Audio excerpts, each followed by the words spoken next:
ও বারবার ফ্রিজের কাছে চলে যায়।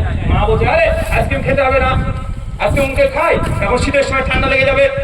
ছেলে তখন বলছে মা আমি সোয়েটার পরে খাবো।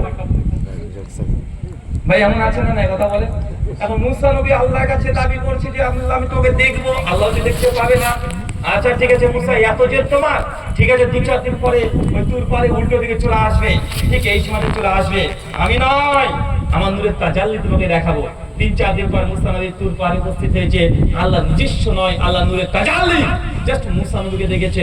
মুসা নবী উল্টে অজ্ঞান হয়ে ষাঁড়ে মাটিতে পড়ে আছে। দেখেছেন কত বড় শক্তিশালী নবীর অবস্থা কি? আল্লাহকে নয়, আল্লাহ নূরের তাজাল্লি দেখে উল্টে পড়ে গেছে। কি করেছে কথা বলেন? উল্টে পড়ে গেছে। কিন্তু তোমার পীর সাহেব কি বলছে যে আমার পীর এমন পীর আল্লাহকে একবার 2-2 বার নয়, আমার পীর আল্লাহকে 100 বার দেখেছে। এখন আছে না নাই?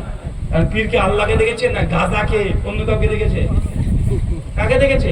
আরে আল্লাহ যিনি হবেন তাকে চর্মের চোখ দ্বারা দর্শন করা সম্ভব নয়।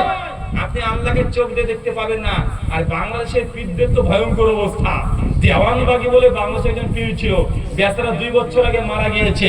ওজা ফিগার, আমি 6 জন সমান, ও একটা মানুষ। বুঝতে পারলেন না মনে হয়? মানে আমার যা বডি, স্টেজে 3 জন মিলেও ওই পীর সাহেবের বডি ফিগারের সমতুল্য হব না। একদম ডাইরেক্ট বলছে, যখন রোহিঙ্গা মুসলিমদের উপরে আক্রমণ হয়েছিল মায়ানমারে, পীর সাহেবের ভক্তরা গিয়ে বলছে পীর সাহেব আদি মুসলিম ভালো করে এত নির্যাতন হচ্ছে, এখন আমাদের কি করণীয়? বাবা তখন চোখ বন্ধ করে বলছে দেখো বাবা, গত রাত্রিতে আমি আল্লাহর সঙ্গে মিটিং করেছি এই বিষয়ের উপরে। আল্লাহ বলেছেন ইন্নাল্লাহা মা'আস সাবিরিন, তোমরা ধৈর্য ধারণ করো, আমি আল্লাহ তোমার সঙ্গে আছি। ওই পীর সাহেবের সঙ্গে আল্লাহ মিটিং করে। এখন বলেন মানে আমরা কি গাঁজা খাই? যে ও বলল আমরা মেনে নিলাম। ফাজালে আমলের ফাজালে সূরাতে 67 নম্বর পৃষ্ঠায় মাওলানা জাকারিয়া কান্দালভি সাহেব লিখেছেন, ফতোয়া শামিল মুকাদ্দামাতে উঠিয়ে দেখেন, ডিটেল আলোচনা করেছেন ইমামে আজম আবু হানিফা রাহিমাহুল্লাহ।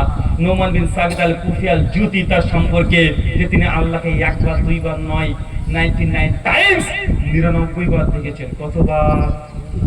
কতবার? 99 বার আল্লাহকে দেখেছেন। 4টেখানি ব্যাপার। মুসা নবী 1 বার দেখতে গিয়ে উল্টে পড়ে 60 হয়ে শুয়ে আছে, আর এরা নাকি আল্লাহকে 99 বার দেখেছে। আর শাফি মাযহাব মানে এরাও কম না। এরা আবার ইমাম শাফির জীবনী আলোচনা করেছেন তাবাকাত শাফির 167 নম্বর পৃষ্ঠায়।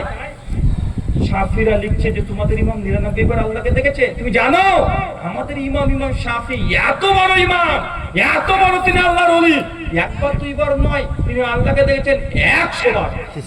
সেঞ্চুরি করে দিয়েছে। এ বলছে 99, ও বলছে 100। আর যারা পীর মানে তরিকতপন্থী, এদের উপরে হিসাব নিকাশ কিচ্ছু লাগে না। ওদের একজন বড় পীর আছে, বড় পীর আব্দুল কাদের জিলানী নয়, তার আগে একজন পীর ছিল, তার নাম হচ্ছে বাইজিদ বুস্তামি। এই জুনাইদি সিলসিলা, এখান থেকে পরবর্তী সময় কাদেরি সিলসিলা তথা বড় পীর আব্দুল কাদের সিলসিলা এখান থেকে চলে এসেছে। বাইজিদ বুস্তামির জীবনীতে আলোচনা করা হচ্ছে তাজকিয়াতুল আউলিয়া 2য় খণ্ড, মুহাম্মদী কুতুবখানা থেকে ছাপানো, পৃষ্ঠা নম্বর 271। বাইজিদ বুস্তামির জীবনী আলোচনা করছে। বাইজিদ বুস্তামি কা মিরাজ 1 दिन 2 दिन নয়, বলকি বাইজিদ বুস্তামি 1001 বার মিরাজ पर गया था। চিন্তা করেন অবাক, 1 বার 2 বার নয়, 1001 বার।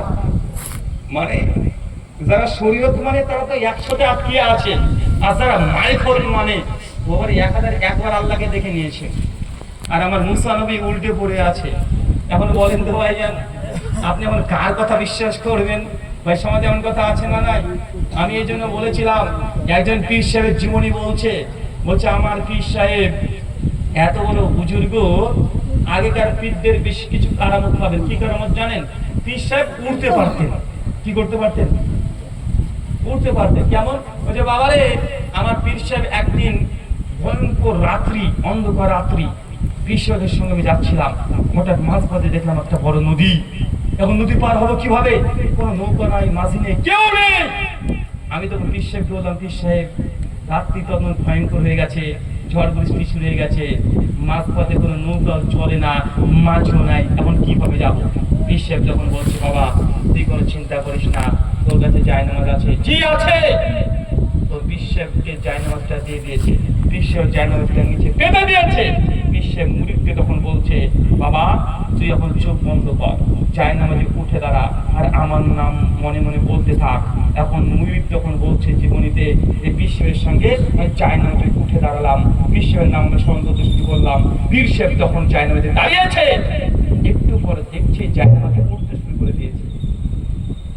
ভাই এরকম জীবনী পড়েননি পীর সাহেবের?